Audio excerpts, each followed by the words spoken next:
नमस्कार, स्वदेश न्यूज देख रहे हैं आप। मैं हूं आपके साथ राखी और बात करेंगे 23 में आदिवासियों का दम। मध्य प्रदेश में विधानसभा चुनाव 2023 को लेकर हलचल तेज हो गई है। सवाल है कि इस बार कमल खिलेगा या फिर पंजे का परचम फहराएगा। सियासी हलकों के साथ ही गली मोहल्लों और चौक चौराहों पर इसकी चर्चा आम होने लगी है। प्रदेश में सियासी दल जीत के संकल्प के साथ आगे बढ़ रहे हैं। रणनीतियां तैयार की जा रही हैं। तमाम मुद्दों पर रार है, तकरार भी है। सभी वर्गों को साधने की कवायद भी है। मध्य प्रदेश में ऐसा ही एक वर्ग है आदिवासी समुदाय, जो किसी भी चुनाव में निर्णायक भूमिका निभाता है। हाल फिलहाल की बात करें तो आने वाले चुनाव को लेकर आदिवासी बाहुल्य सीटों पर भी पार्टियों ने काम शुरू कर दिया है। कोशिश है कि नाराज आदिवासी को कैसे अपनी ओर लाया जा सके। हालांकि भाजपा और कांग्रेस दोनों ही दावा करते हैं कि आदिवासी उसके साथ है, लेकिन आदिवासी वाकई किसके साथ है और आने वाले चुनाव में किसका साथ देंगे, ये तो वक्त ही बताएगा। इसी मुद्दे पर चर्चा करेंगे हमारे साथ अब अग्निपथ में। उससे पहले देखिए खास रिपोर्ट।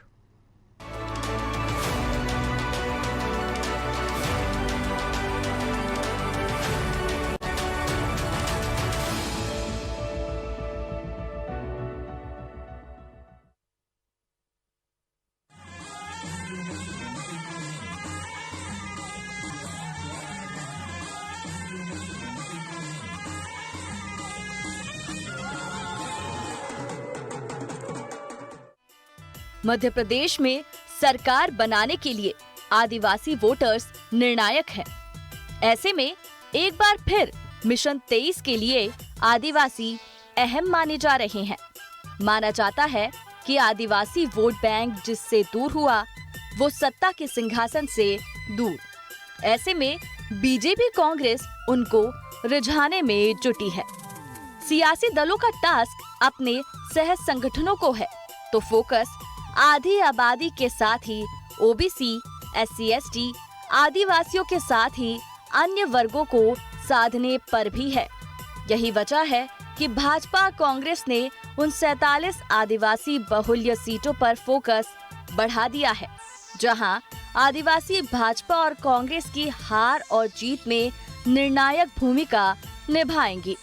गौरव दिवस से भगवान बिरसा मुंडा जी का कार्यक्रम मना रहे हैं। उसे सारे प्रदेश में, ब्लॉक तक, हर जिलों के अंदर और इसे देश भर में, हम मध्य प्रदेश में भी तो सभी यूज कर रहे हैं, परंतु देश में प्रमुख जो केंद्र हैं, जिले हैं, प्रदेश हैं, सब दूर देश भर में कार्यक्रम हो रहा है। देखिए, भाजपा चाहे कितना ही आदिवासियों को अपना करने के लिए अपने कार्यकर्ताओं को ट्रेनिंग दे दे, परंतु आदिवासी भाई भाजपा के साथ बिल्कुल भी नहीं है। मध्य प्रदेश के 18 सालों की भाजपा सरकार में सबसे ज्यादा अपराध यदि किसी पर हुए हैं तो आदिवासियों पर हुए हैं। उनके घर की बच्चियों के साथ रेप और गैंगरेप जैसी घटनाएं हुई है। तो देश भर में मध्य प्रदेश ऐसा राज्य है जहां पर आदिवासियों के साथ सबसे ज्यादा अपराध और घटनाएं घटित हुई है। ऐसे में आदिवासी वर्ग भाजपा के साथ कभी नहीं जाएगा। अब दोनों ही दल भले ही जो दावे करे, लेकिन भाजपा और कांग्रेस के लिए आदिवासियों को लेकर सबसे बड़ा झोल जयस है, जो दोनों ही दलों की राह आसान नहीं होने देगा। आज आदिवासी समाज पिछले 70 सालों में भूखमरी, गरीबी, कुपोषण जैसे गंभीर मुद्दों से जूझ रहा है। आज आदिवासी इलाकों में बेरोजगारी इस कदर बढ़ गई है कि बेरोजगार युवा, आज आदिवासी युवा 2-2, 3-3 डिग्रियां लेकर गुजरात, महाराष्ट्र नौकरी के लिए दर दर भटकने को मजबूर है। माननीय मुख्यमंत्री जी, आप आदिवासियों के लिए स्थानीय स्तर पर रोजगार उपलब्ध कराने की ऐसी नीति क्यों नहीं बना पाए इन पिछले 4 सालों में कि युवाओं को रोजगार मिल सके। मध्य प्रदेश में विधानसभा चुनाव में अब सिर्फ 1 साल बचा है। अब जहां आदिवासी अपनी ताकत दिखाने लगे हैं, तो वहीं आदिवासियों को लुभाने के लिए राजनीतिक दल भी एड़ी चोटी का जोर लगा रहे हैं। दावा कर रहे हैं कि हम आदिवासियों के साथ है और वह हमारे साथ। लेकिन इस सबके बीच बड़ा सवाल यही है कि आखिर 2023 विधानसभा चुनाव में आदिवासी कमल खिलाएंगे या हाथ का साथ देंगे।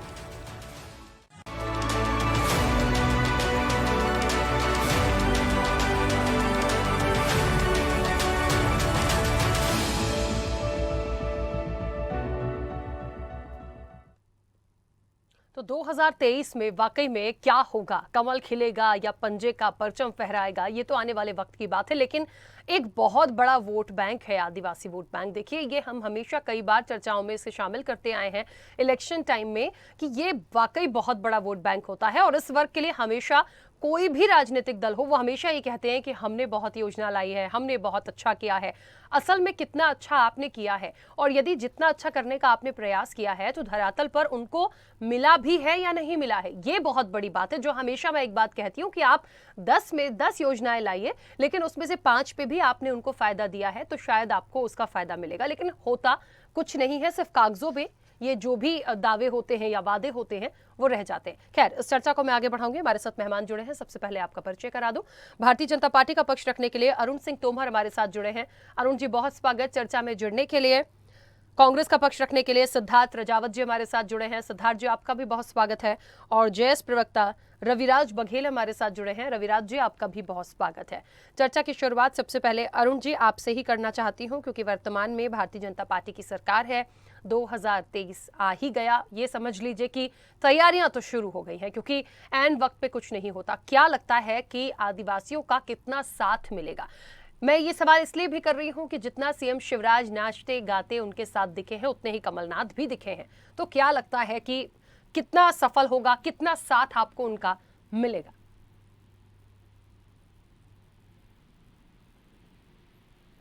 अरुण जी, मेरी आवाज पहुंच रही है आप तक? चलिए, अरुण जी तक शायद मेरी आवाज नहीं पहुंच रही है। सिद्धार्थ जी, मेरी आवाज पहुंच रही है? हाँ, पहुंच रही है। सिद्धार्थ जी, यही सवाल आपसे भी कि दोनों ही जगह मैंने देखा कि चाहे आदिवासियों की कोई योजना हो, उनका कोई कार्यक्रम हो, उनका जो भी प्रोग्राम होता है या उनके जो भी उत्सव होते हैं, उसमें सीएम शिवराज तो जाते ही जाते, कमलनाथ भी बराबरी से नजर आए। लेकिन ये बड़ी बात है कि आखिरकार इस इलेक्शन में एक बड़ा वोट बैंक होता है। क्या उतना फायदा कांग्रेस को मिलेगा? क्या उतना दे पाए हैं, या उस वक्त तक दे पाएंगे? उनका विश्वास जीत पाएगी कांग्रेस? राखी जी, सर्वप्रथम मैं आपको बता दूं कि हमारे संवेदनहीन मुख्यमंत्री शिवराज सिंह चौहान जब कोई इवेंट करते हैं आदिवासियों की, उन्हें जब सोच होती है तो एक बहुत बड़े इवेंट के रूप में उसको तब्दील कर देते हैं। आप देखिए किस प्रकार से जब प्रधानमंत्री भोपाल में आए थे तो शिवराज सिंह जी ने पूरे आदिवासियों को बुला के, पूरे अंचल के आदिवासियों को बुला के और एक इवेंट किया था। पर आप देखिए कि हमारे पूर्व मुख्यमंत्री और प्रदेश अध्यक्ष माननीय कमलनाथ जी पेशा कानून जो लेकर आए थे, वो सर्वप्रथम और मध्य प्रदेश के अंदर आदिवासियों के लिए लेके आए थे। एक तरफ कमलनाथ जी उनको शिक्षित और उनका हक उन्हें दिलाने वाले थे, और उधर ही संवेदनहीन मुख्यमंत्री शिवराज सिंह चौहान उनको हेरिटेज दारू में तब्दील करने वाले थे कि अगर आप 5-5 एकड़ के आप काश्तकार हैं तो वहां पे आप महुआ उगा के और आप है ना देसी दारू बना के बेचें। तो एक तरफ माननीय कमलनाथ जी उनको हक और उनका सम्मान दिलाना चाहते हैं, दूसरी तरफ भारतीय जनता पार्टी नहीं चाहती कि वो शिक्षित बने। आप देखिए 1.5 लाख से ज्यादा बैकलॉग के पद थे, उनको ओवरएज कर दिया गया, और आदिवासी बेचारे चल के आते हैं 200-200 किलोमीटर 300 किलोमीटर से पैदल, उनको गिरफ्तार करके 70 किलोमीटर दूर छोड़वा देते हैं। तो ये कहीं ना कहीं कथनी और करनी में भारतीय जनता पार्टी के में बहुत फर्क है।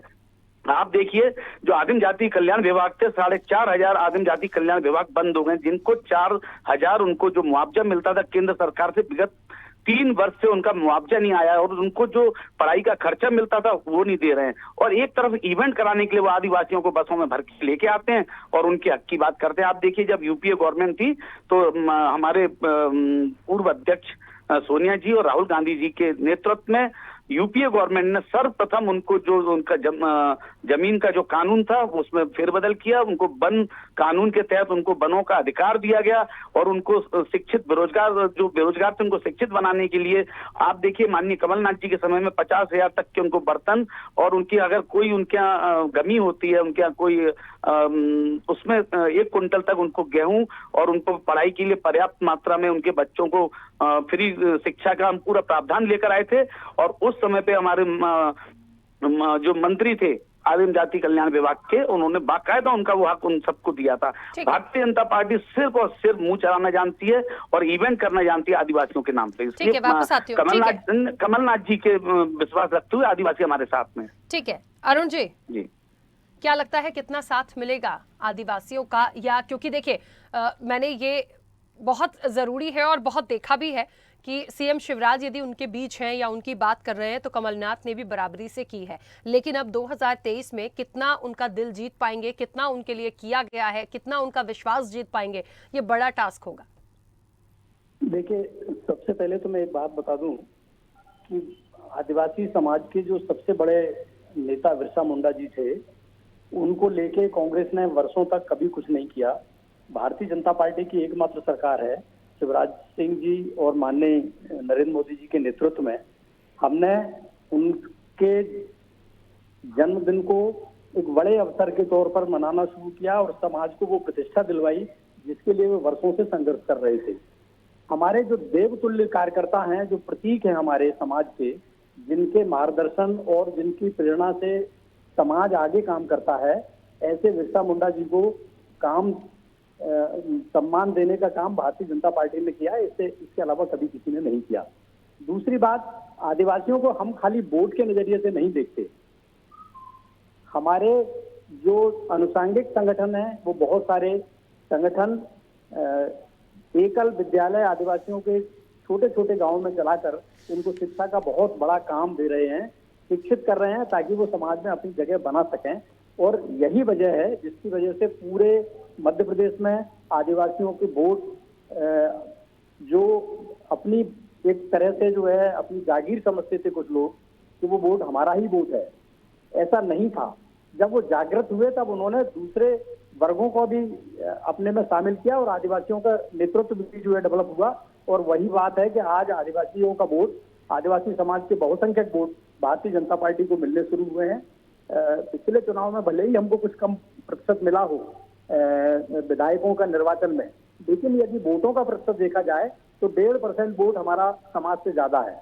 ये हमारे लिए बड़ी उपलब्धि है और हम लगातार उसी क्षेत्र में काम कर रहे हैं। और आने वाले समय में आदिवासी समाज हम अधिक संख्या में उनका वोट पाने के हकदार बनेंगे।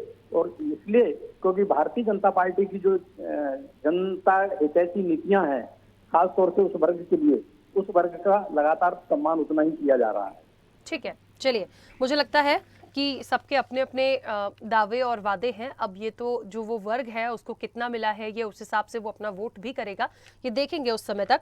रविराज बघेल जी, मुझे लगता है कांग्रेस और बीजेपी से हटके यदि मैं जेएस का एक प्लान पूछूं या एक रणनीति पूछूं कि आदिवासियों के लिए क्या है, तो इस इलेक्शन में कितना आपको मिलेगा या कितना आप गेन कर पाएंगे या कितना उनका विश्वास जीत पाएंगे? देखिए, मैं आपके चैनल के माध्यम से बता देना चाहता हूँ, भारतीय जनता पार्टी और कांग्रेस के प्रवक्ता दोनों ही प्रवक्ता महोदय बेटा, दोनों ही पार्टियों को आदिवासियों की याद सिर्फ चुनाव के समय ही क्यों आती है? इससे पहले जो 4 साल बीत जाते तब तक आदिवासी क्यों नहीं याद आते? आप बताइए कि चुनाव के समय आदिवासी को याद आती है। तो मैं दोनों ही पार्टी से, अभी प्रदेश सरकार, जो प्रदेश में जो सरकार है, शिवराज सिंह जी सरकार है, उनसे मैं कहना चाहता हूं कि आप जो बिरसा मुंडा भी प्रवक्ता महोदय बता रहे हैं कि बिरसा मुंडा आदिवासी के सबसे बड़े जननायक क्यों बता रहे, तो आप सबसे पहली बात तो ये बताएं कि आप आदिवासी होने के इतना हितैषी होने का जो ढोंग कर रहे हैं, तो आप जनजातीय गौरव दिवस क्यों मनाते हैं? आप आदिवासी दिवस मनाने आपको क्यों समस्या हो रही? दूसरी बात, जो आदिवासियों को जो संयुक्त राष्ट्र संघ ने जो विश्व आदिवासी दिवस जो दिया था, उसको आपने छुट्टी क्यों कैंसिल कर दी? आपसे ये सवाल है। आज संविधान में दी गई आदिवासियों की 5वीं अनुसूची, पैसा कानून, इनके रूल्स को आप धरातल पे इम्प्लीमेंटेशन क्यों नहीं लागू करते? जो वन अधिकार कानून के तहत 2006 के तहत जो पीढ़ियों जंगलों में रहने वाले जो आदिवासियों को उनको सामुदायिक वनाधिकार के पट्टे क्यों नहीं दे रहे? इसी के मामला देख लो। भी खरगोन, मध्य प्रदेश के खरगोन जिले की घटना बता दूं, कसराव तहसील में एक आदिवासी भाई सिर्फ इसलिए फांसी के फंदे पर झूल जाता क्योंकि वहाँ पे वन अधिकार जो प्रशासनिक जो अमला है, उन्होंने सिर्फ उसको प्रताड़ित इतना कर दिया और उसको जो सरकार के तहत, जो प्रधानमंत्री आवास के तहत, जो योजना के तहत जो मकान मिला, उसका जो मकान तोड़ गया, इसलिए उसने अपने परिवार को नष्ट कर दिया। तो ऐसे इनके कथनी और करने में फर्क है। अगर इतनी चिंता है तो आज जो पीएससी के जो 2019 का जो मेंस निरस्त कर दिया, इतने ही बेरोजगार युवा जो बैकलॉग की भर्ती परीक्षा क्यों नहीं कर रहे हैं ये लोग? आज 2,80,000 से ज्यादा जो रिक्त पड़े हैं बैकलॉग पर, उसकी भर्ती क्यों नहीं कर रहे हैं? उनके लिए जो इनकी जो क्यों ड्राफ्ट नया तैयार नहीं कर रहे ये लोग? पीएससी में भी कितने ही युवा जो ओवरवेज हो रहे। आज आदिवासी क्षेत्रों में आप देख लो, पलायन की इतनी गंभीर समस्या बनी हुई, इतना गंभीर रूप से जो पलायन हो रहा है, उसके लिए ये क्यों नहीं रोक रहे? उनको युवाओं के स्थानीय स्तर पर रोजगार क्यों नहीं दे रहे? इसीलिए आज मध्य प्रदेश में, आपकी बात या आपके आरोप ठीक हो सकते हैं, लेकिन मैंने तो आपका प्लान पूछा। रविराज जी, आपका क्या प्लान है? जो जेएस है वो क्या करेगा? जयेश करेगा। मैं बताना चाहता हूं कि निश्चित ही हमने कुक्षी में विगत 20 अक्टूबर को कुक्षी में हमने जयेश महापंचायत की, जिसमें हमने 80 सीटों पर हम लोगों ने नए युवाओं को जयेश के माध्यम से नया नेतृत्व देने के लिए विधानसभा चुनाव में उतारेंगे। और जो तमाम मुद्दों पे हम लोग आदिवासी क्षेत्रों में शिक्षा स्वास्थ्य के लिए जो काम कर रहे हैं, बेसिक सुविधाओं के लिए काम कर रहे हैं, गाँव-गाँव जाके जयेश की युवा समितियां गठित कर रहे हैं, वहां जाके कार्यकर्ताओं से संवाद कर रहे हैं, उनकी समस्या को जान रहे हैं, उनके बीच में जाके उनके सुख दुख में हम लोग सहयोग कर रहे हैं। तो जाएंगे उनके साथ, निश्चित नए नेतृत्व के लिए हम लोग नए युवाओं को विधानसभा चुनाव में हम लोग उतारेंगे और निश्चित चुनाव लड़ेंगे और उनके सुख दुख और उनके हमदर्द बनेंगे और उनके साथ मिलकर हम लोग काम करेंगे।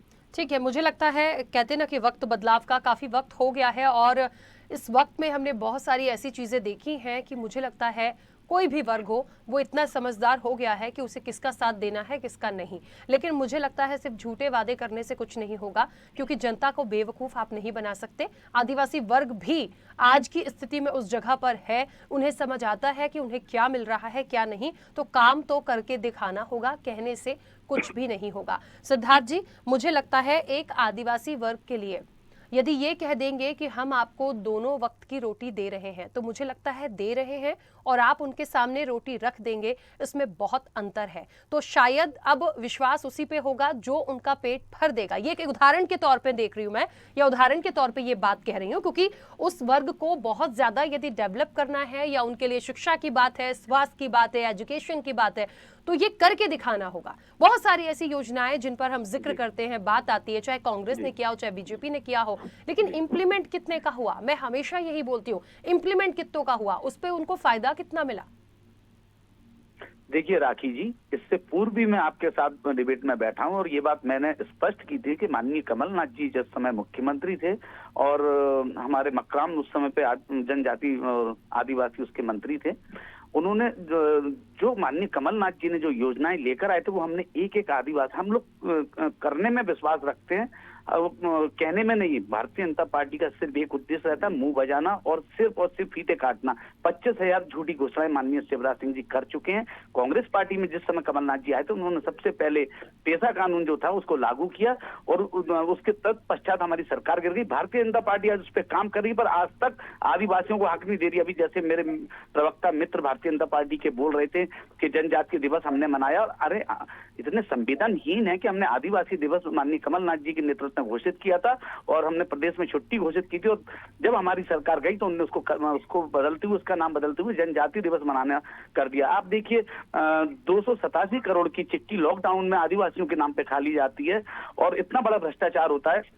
एनसीआरबी की रिपोर्ट में 7,332 नाबालिग बच्चियां गायब हो जाती हैं। भारतीय जनता पार्टी के राज में टोटल 14,000 बच्चियां गायब होती हैं। वो बच्चियां कहां चली गई? इतने संवेदनहीन है कि आज तक उस बात का पता नहीं लगा पा रहे कि ये बच्चियां, आदिवासी बच्चियां कहां गई, कहां ले गए उनको, ये आसमान निकल गया, ये जमीन खा गई, उसका जवाब देते नहीं है, सिर्फ और सिर्फ इवेंट करना जानते हैं। पर माननीय कमलनाथ जी आदिवासियों के हितैषी हैं और उन्होंने हमेशा उनके लिए हर कदम उनके हक के लिए उनकी लड़ाई लड़ी है और आप भविष्य में भी 23 के चुनाव में माननीय कमलनाथ जी जिस दिन मुख्यमंत्री बनेंगे, आप देखिए मंच से सर्वप्रथम, आप देखिए सर्वप्रथम पहला जिला था झाबुआ जिसमें माननीय कमलनाथ जी ने पूरे सबके किसानों के ऋण माफ किए थे, पहला जिला था।